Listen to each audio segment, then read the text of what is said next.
그러니까 사실 우리가 비핵화 문제를 생각하면서는 이 비핵화, 북한 비핵화를 생각할 때 문제의 핵심이 무엇이냐, 사실 오늘 그 얘기를 좀 드리고 싶었는데요.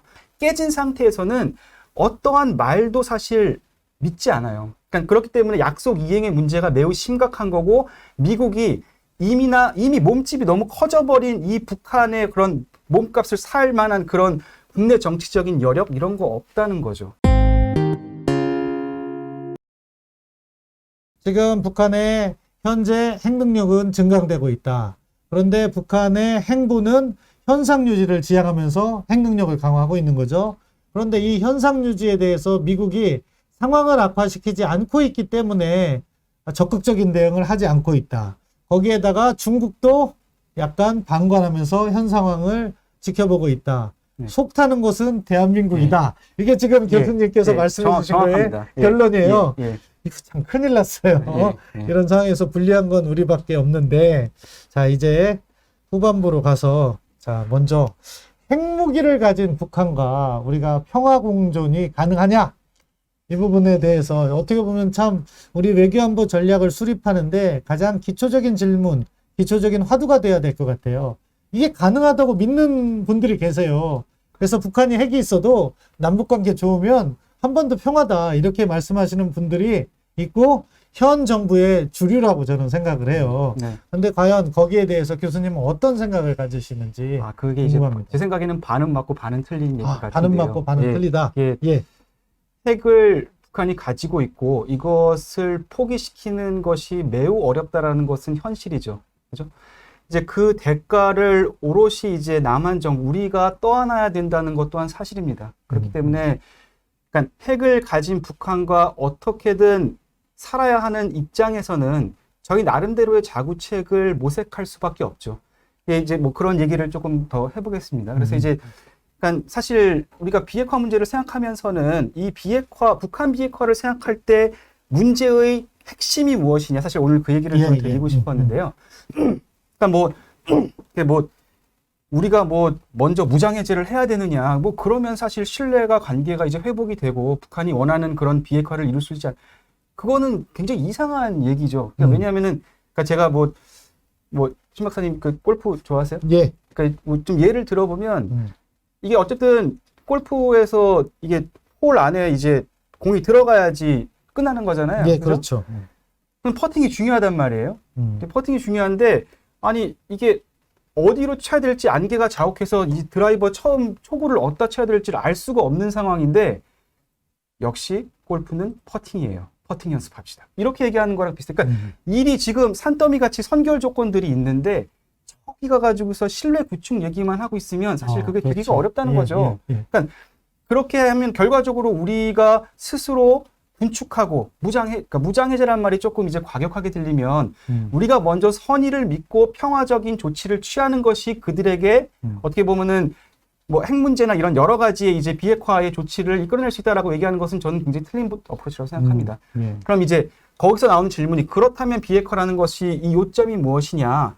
여기서 제가 좀 시간이 있으면 조금 설명을 드리면 하십시오. 그러니까 여기서 이제 저희가 커미트먼트 프로블럼이라는 게 있습니다. 뭐 경제학에서는 동태적 비일관성의 문제라고 그래서 영어로 타임 컨시스턴시 프로블럼 뭐 이렇게도 얘기를 하는데 이게 뭐 우리나라 속담으로 간단하게 얘기하면은 이제 뒷관 들어갈 때와 나올 때가 다르다? 뭐 이렇게 얘기를 할 수가 있어요. 근데 이제 이게 뭐냐면은 이거는 이제 볼튼의 회고록에서도 나온 얘기인데요. 이제 김정은 위원장 입장에서 걱정이 있는 거예요. 그래, 나 핵 비핵화 하고 싶어. 김정은 위원장님께서 이렇게 얘기를 하시다고 칩시다. 김정은 위원장, 나 핵 비핵화 하고 싶은데 내가 만약에 비핵화를 해가지고서 사실상 핵이 없어지면 너무나 이제 사실상 이제 뭐 가진 게 없으니까 내 존재 자체, 정권 자체가 위험해질 수 있다는 거죠. 그래서 핵을 가지기 전에는 미국이 걱정하지 마십시오. 김정은 위원장, 제가 비핵화 되더라도 북한을 절대로 무너뜨리거나 이런 생각조차 하지 않아요. 그러니까 그 얘기 사실상 틸러슨 국무장관이 했었죠. We don't seek regime change. 우리는 regime change를 원하지 않는다. We are not your enemy. 이런 얘기 했어요. 근데 제가 아까 말씀드렸듯이 말이라는 것은 너무나 그러니까 이거는 믿으면 안 되는 거지. 그러니까 그거를 너무나 잘 알고 있는 거죠. 그러니까 북한이 비핵화를 했을 때 굉장히 안보적으로 취약한 상태에 놓이게 되고 그 시점이 되면 미국 입장에서는 북한을 무너뜨리고 싶을 유인이 생기는 겁니다. 그러니까 북한이 비핵화를 하기 전과 후에 미국의 유인이 너무나 달라진다는 거죠. 그죠? 그렇기 때문에 이걸 다른 얘기로 얘기를 하면은 오늘 한 약속이 내일 깨질 그런 합리적인 의심이 있을 때 오늘 절대 이 약속을 하지 않는다는 겁니다. 그죠? 그게 이제 약속 이행의 문제, 커미트먼트 프로블럼의 요체인데 이것은 이제 북한 입장에서 봤을 때 오늘 미국이 체제를 무너뜨리겠다, 비핵화 이후에 이런 약속, 그러지 않겠다라는 약속을 아무리 하더라도 비핵화 후에 미국을 믿을 수 없기 때문에 오늘 북한이 그 약속을 할 이유가 없다는 거죠. 그러니까 지금 제가 뭐 일단 뭐 북한이 좋고 나쁘고를 떠나가지고서 그 협상의 요체만 보면 그런 거예요. 그럼 여기서의 어떤 교과서적인 솔루션은 뭐냐? 미국이 지고 있는 겁니다. 미국이 사실상 북한이 원하는 체제 보장 혹은 여러 가지를 들어줘야 돼요. 그리고 그걸 들어주는데 매우 믿을만하게 들어줘야 돼요. 그것을 흔히 우리가 크레더블한 커미트먼트를 해야 된다라고 얘기를 하는데 제가 지금 얘기하고 싶은 것은 미국이 그런 것을 할 만하지 않다는 겁니다. 그러니까 사실 뭐 윌리엄 스파니엘 같은 학자가 이제 90년대의 어떤 그 제네바 핵 합의가 실패된 과정을 보면서 그러니까 공화당이 반대를 하면서 경수료 비용 뭐 이런 거 굉장히 난항을 겪지 않았습니까? 미국의 국내 정치 자체가 북한의 비핵화 이후의 체제 보장이나 이런 걸 보장해 줄 만큼의 그렇게 지지를 해주지 않고 있다는 거죠. 그리고 이제 뭐 2005년 그러니까 우리 저 9.19 그 공동 합의 있었잖아요. 그때 이제 뭐 크리스토퍼 힐 당시 이제 수석 대표가 했던 나중에 와가지고서 하시는 말씀을 들어보면은 너무나 신뢰를 잃었어요. 그러니까 북한은 북한대로 90년대 말에 제네바 합의가 그러니까 깨지면서 미국에 대한 신뢰를 완전히 잃은 거고, 아, 미국은 이게 안 되겠네? 그렇게 생각을 하고 2005년 이후에 9.19 공동성명이 깨지고 2006년에 핵실험 하면서 이제 미국이 가지고 있던 북한에 대한 신뢰도 깨진 상태입니다. 이렇게 신뢰가 깨진 상태에서는 어떠한 말도 사실 믿지 않아요. 그러니까 그렇기 때문에 약속 이행의 문제가 매우 심각한 거고 미국이 이미 몸집이 너무 커져버린 이 북한의 그런 몸값을 살 만한 그런 국내 정치적인 여력 이런 거 없다는 거죠. 그런 면에서 어떤 북미 간의 핵 협상을 통해서 북한의 비핵화가 이루어지기가 매우 난망하다라는 것이 제 개인적인 생각입니다. 그래서 이게 그러면은 그런 크레더블한 커미트먼트를 유엔이 해주면 되지 않겠느냐. 유엔이 어떤 담보 제공자처럼 개런터가 되는 거예요. 만약에 미국이 나중에 어떤 북한의 비핵화 이후에 어떤 뭐 이런 뭐 돌발 사태가 일어났을 때 뭐 만약에 북한 정권의 붕괴를 위해서 노력하지 않도록 유엔이 노력하겠다. 이런 거를 김정은 위원장이 믿을 이유가 하나도 없죠.